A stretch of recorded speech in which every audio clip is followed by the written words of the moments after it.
Class 10 chapter 4 life science में evolution and adaptation part 2 में evolution के चैप्टर को आगे बढ़ाते हैं।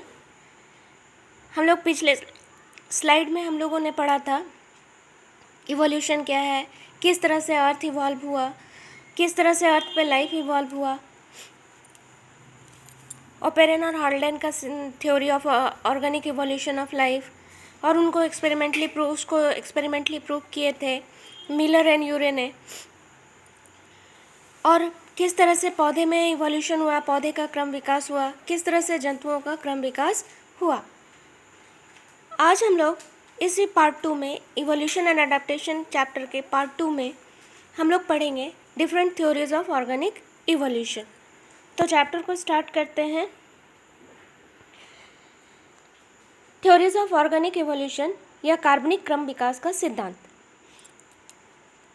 किस तरह से क्रम विकास हुआ जीवों का, इसके संबंध में बहुत सारे वैज्ञानिकों ने समय समय पर बहुत सारे सिद्धांत दिए, किंतु दो वैज्ञानिक के सिद्धांत को मान्यता मिली, लैमार्क के सिद्धांत को और डार्विन के सिद्धांत को। लैमार्क के कार्बनिक क्रम विकास का सिद्धांत को पहले हम लोग पढ़ लेते हैं। लैमार्क कौन थे, उनके बारे में शॉर्ट इंट्रोडक्शन। इनका पूरा नाम था J B Lamarck, Jean Baptiste de Monet Lamarck. इनका जन्म हुआ था 1744 ईस्वी में, 1744 में, फ्रांस के वेजेंटाइन शहर में।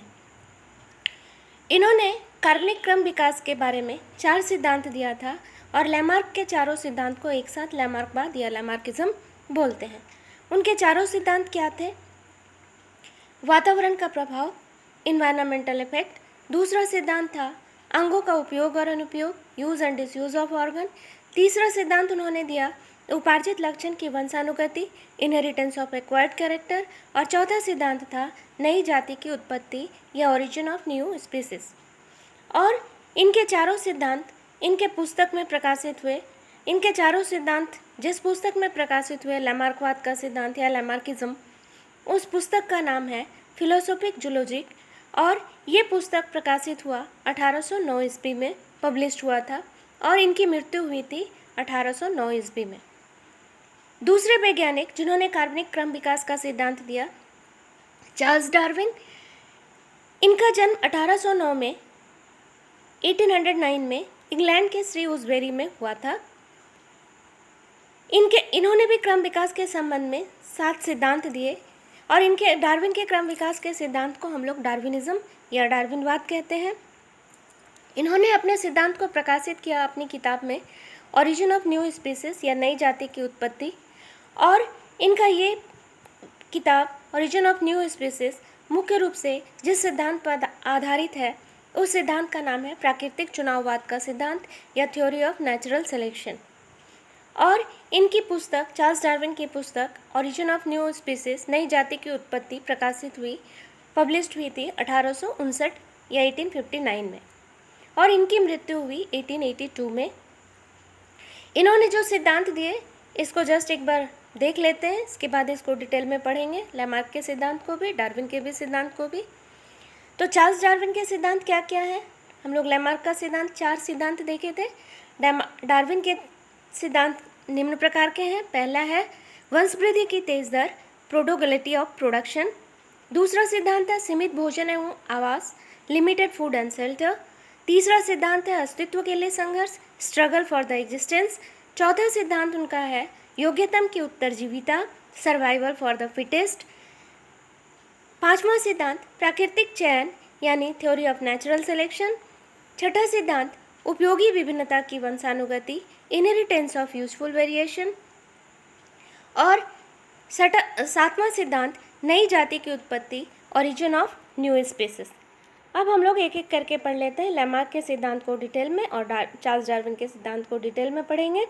पहले हम लोग लैमार्क के सिद्धांत को नेक्स्ट स्लाइड में देख लेते हैं।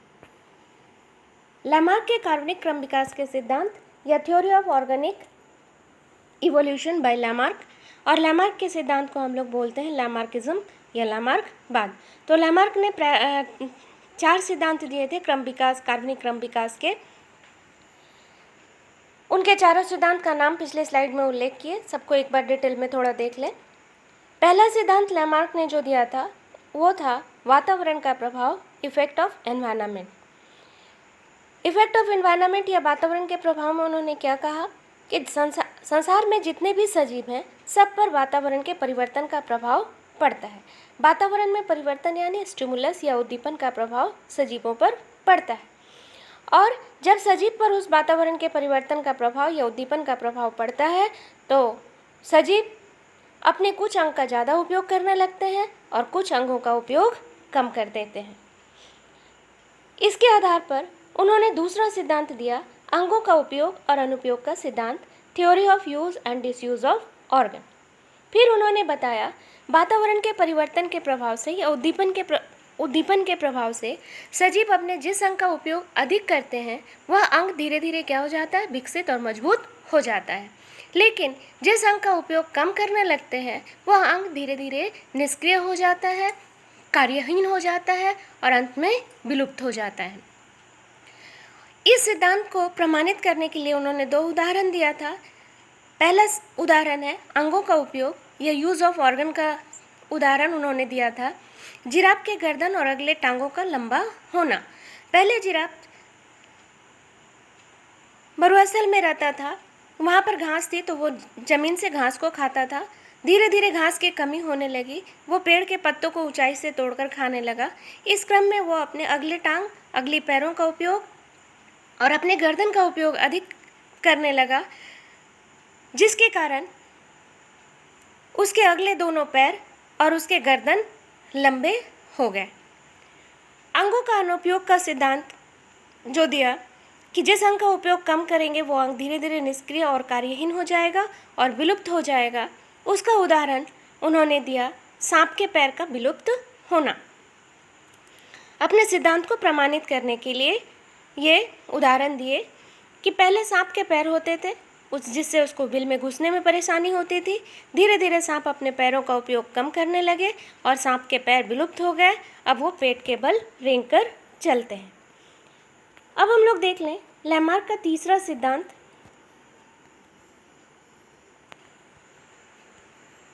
उपार्जित लक्षणों की वंशानुगति या इनहेरिटेंस ऑफ एक्वायर्ड कैरेक्टर। उन्होंने बताया कि वातावरण के परिवर्तन या उद्दीपन के फलस्वरूप सजीव जिस अंग का उपयोग ज़्यादा करते हैं वह अंग विकसित हो जाते हैं, मजबूत हो जाते हैं, और ये मजबूत या विकसित अंग जो बने सजीव में, ये सजीव के उपार्जित लक्षण या एक्वायर्ड कैरेक्टर बन जाते हैं। और यही उपार्जित लक्षण सजीव में पीढ़ी दर पीढ़ी स्थानांतरित होती है, यानी इन्हीं उपार्जित लक्षणों की वंशानुगति होती है। इसी के कारण अगली पीढ़ी में जितने भी जिराफ हर पीढ़ी में पैदा हुए सब लंबे गर्दन वाले पैदा हुए। चौथा सिद्धांत नई जाति की उत्पत्ति, ओरिजिन ऑफ न्यू स्पीसीज। इस सिद्धांत में उन्होंने बताया कि जो उपार्जित लक्षण सजीव में बना, जिस अंग का उपयोग ज़्यादा किए जो अंग मजबूत हो गए, वो उपार्जित लक्षण की वंशानुगति होती है। ये उपार्जित लक्षण पीढ़ी दर पीढ़ी स्थानांतरित होते हैं और हर पीढ़ी में नए नए उपार्जित लक्षण जमा होते हैं और अंत में एक नई जाति की उत्पत्ति हो जाती है। तो लैमार्क के चारों सिद्धांत समझ में आ गए होंगे, किंतु लैमार्क के सिद्धांत की कोई भी वैज्ञानिक व्याख्या नहीं थी, ये कल्पना मात्र थी। उन्होंने अपने सिद्धांत को कल्पना के आधार पर दिया था, इसलिए उनको आलोचना का सामना करना पड़ा। लैमार्क के सिद्धांत की आलोचना हुई, criticism of Lamarck theory of organic evolution, और उनके सिद्धांत की आलोचना किसने की? वीज़मैन ने। और आलोचना करने के बाद वीज़मैन ने जो सिद्धांत दिया वो जर्म प्लाज्म का सिद्धांत था। वीज़मैन ने अपने प्रयोग के द्वारा लैमार्क के सिद्धांत की आलोचना की। वीज़मैन ने कौन सा प्रयोग किया? चूहे पर प्रयोग किया। उन्होंने पहली पीढ़ी में नर और मादा चूहा को लिया, दोनों का पूंछ काट लिया। लैमार्क के सिद्धांत के अनुसार ये उपार्जित लक्षण हो गए पूंछविहीन नर और मादा चूहा। अब इन दोनों के बीच में क्रॉस कराया जाएगा तो उपार्जित लक्षण की वंशानुगति होती है, तो पूंछविहीन चूहा नर और मादा चूहा के बीच में अगर क्रॉस कराया जाएगा तो लैमार्क के सिद्धांत के अनुसार अगली पीढ़ी में चूहा को पूंछ विहीन होना चाहिए था, मगर ऐसा हुआ नहीं। हर बार चूहा पूंछ लेकर पैदा हुआ और उन्होंने अपने इस चूहे के प्रयोग को 22 पीढ़ियों तक किया। हर पीढ़ी में चूहा पूंछ युक्त पैदा हुआ और उन्होंने लैमार्क के उपार्जित लक्षणों की वंशानुगति के सिद्धांत की आलोचना की, इनहेरिटेंस ऑफ एक्वायर्ड कैरेक्टर की आलोचना की और एक नया सिद्धांत दिया, जर्म प्लाज्म का सिद्धांत। तो जर्म प्लाज्म का सिद्धांत वीजमैन ने दिया और वो इनका ये सिद्धांत क्या बताता है कि उपार्जित लक्षण अगर शारीरिक कोशिका या सोमेटिक सेल में उत्पन्न होती है तो उस उपार्जित लक्षण की वंशानुगति नहीं होती। अगर उपार्जित लक्षण जनन कोशिका या जर्म सेल में उत्पन्न होती है तो सिर्फ उसी की वंशानुगति होती है। उसके बाद लैमार्क के सिद्धांत को नए ढंग से प्रस्तुत किया गया, जिसे हम लोग बोलते हैं नव लैमार्कवाद या न्यू लैमार्किज्म। और नव लैमार्क का सिद्धांत किसने दिया था? कोप ने, पैकार्ड ने, स्पेंसर और मैकब्राइड ने।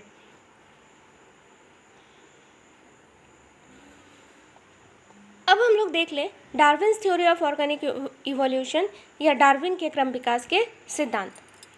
डार्विन के बारे में तो हम लोग पहले भी देख लिए, उन्होंने 7 सिद्धांत दिया था।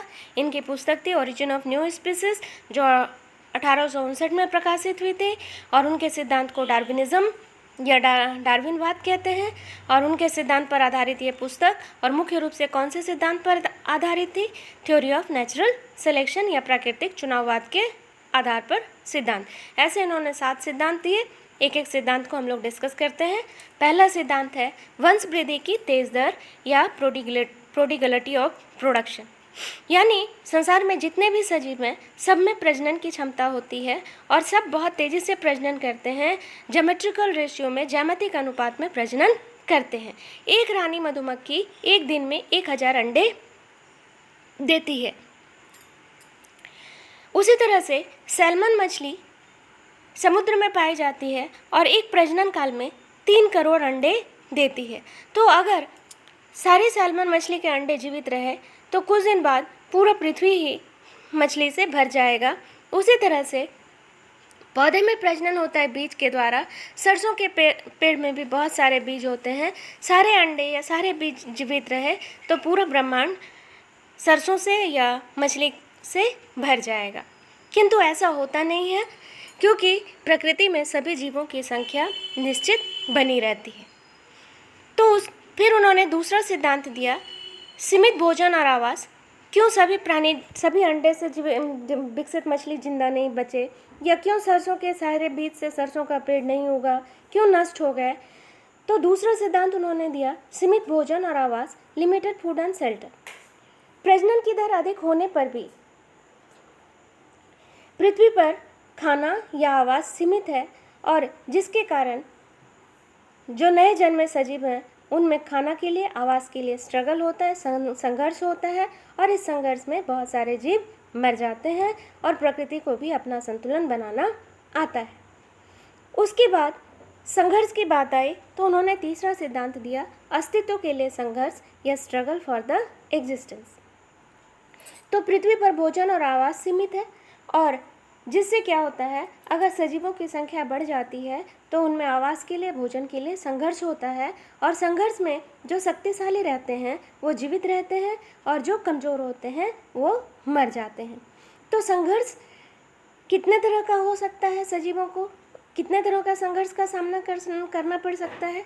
3 तरह का, अंतर्जातीय संघर्ष या इंट्रा स्पेसिफिक स्ट्रगल। अंतर्जातीय मतलब अपनी ही जाति के बीच में संघर्ष। दूसरा है अंतर्जातीय संघर्ष या इंटर स्पेसिफिक स्ट्रगल। अगर एक जाति के जीव को दूसरे जाति के साथ, जैसे कुत्ता और बिल्ली के बीच में झगड़ा, उसको हम लोग बोलते हैं अंतर्जातीय संघर्ष। और जब 2 कुत्ते के बीच में हड्डी के लिए लड़ाई होती है उसको हम लोग बोलते हैं अंतर्जातीय या इंट्रा स्पेसिफिक स्ट्रगल। जब 2 जाति हो गई कुत्ते और बिल्ली की, उसको हम लोग बोलते हैं अंतर्जातीय संघर्ष या इंटर स्पेसिफिक स्ट्रगल। और तीसरा, हर सजीव को अपने वातावरण के साथ भी संघर्ष करना पड़ता है, वातावरण में होने वाले परिवर्तन को भी झेलना पड़ता है। तो तीनों संघर्ष को एक बार हम लोग देख लेते हैं। इंट्रा स्पेसिफिक स्ट्रगल यानी अंतर्जातीय संघर्ष, यानी एक ही जाति के बीच में संघर्ष।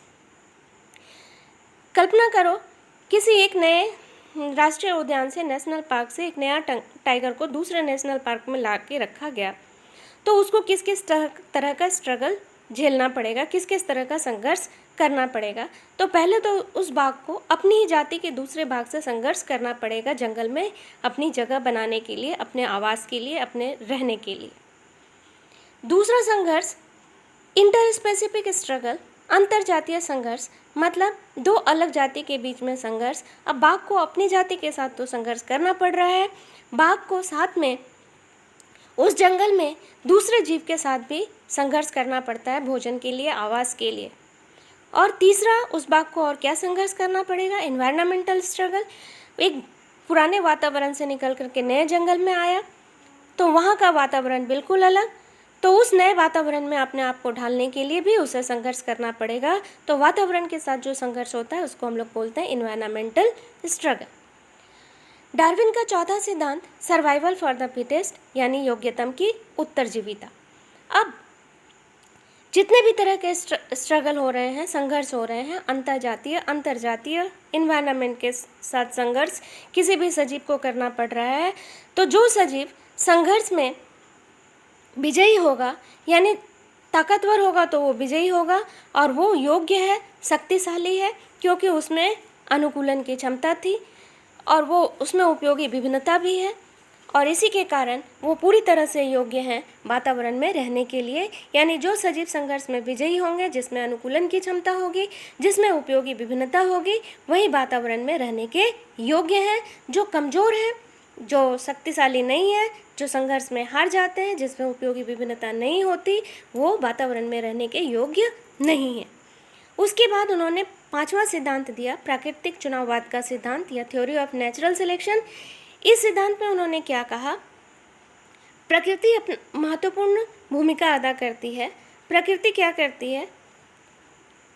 योग्य प्रकृति सजीव, जो सजीव योग्य हैं उसी को वातावरण में रहने देती है, जो सजीव अयोग्य हैं उनको वातावरण में रहने नहीं देती। योग्य मतलब जो संघर्ष में विजयी होता है, जिसमें अनुकूलन की क्षमता होती है और जिसमें उपयोगी विभिन्नता होती है, यानी ये सजीव योग्य हैं, ये वातावरण में रह सकते हैं।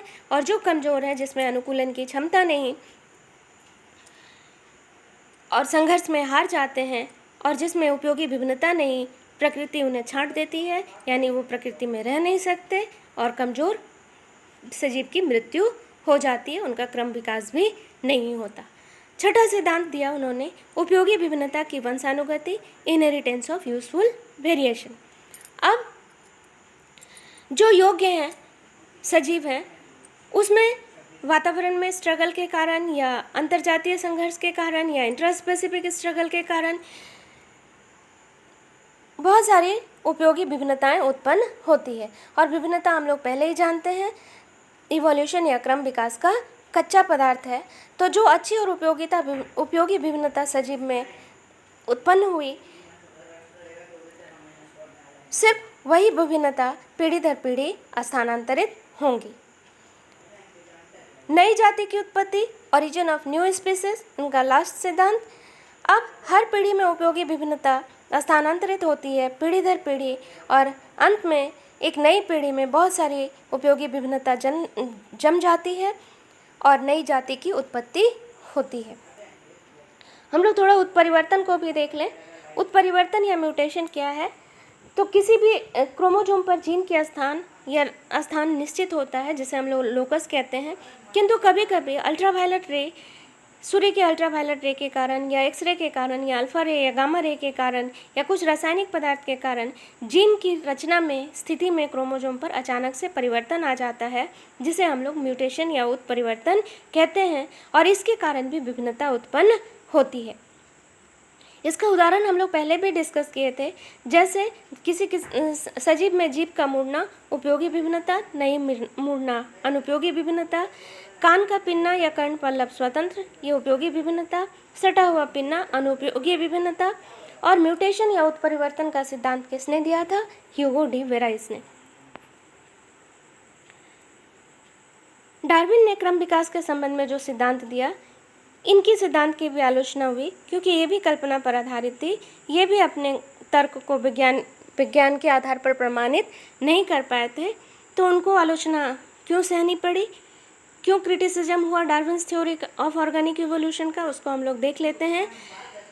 पहला कारण था आलोचना का, डार्विन विभिन्नता के बारे में बोले, किंतु विभिन्नता कैसे उत्पन्न होती है, वेरिएशन कैसे उत्पन्न होता है, उन्होंने इसका उल्लेख नहीं किया।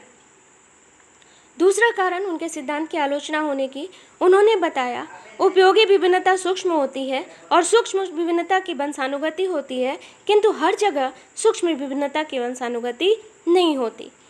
किस तरह विभिन्नता का स्थानांतरण पीढ़ी दर पीढ़ी होता है, उन्होंने इसका भी सिद्धांत नहीं दिया।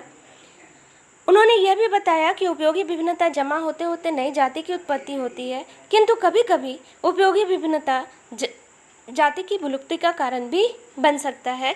जैसे बारहसिंगा आयरिश डियर आयरलैंड में पाया जाता था, उसकी अनुपयोगी विभिन्नता सिंह का होना फिर भी पीढ़ी दर पीढ़ी विकसित होती गई, लेकिन सिंह नष्ट नहीं हुआ, बल्कि स्वयं बारहसिंगा ही नष्ट हो गए।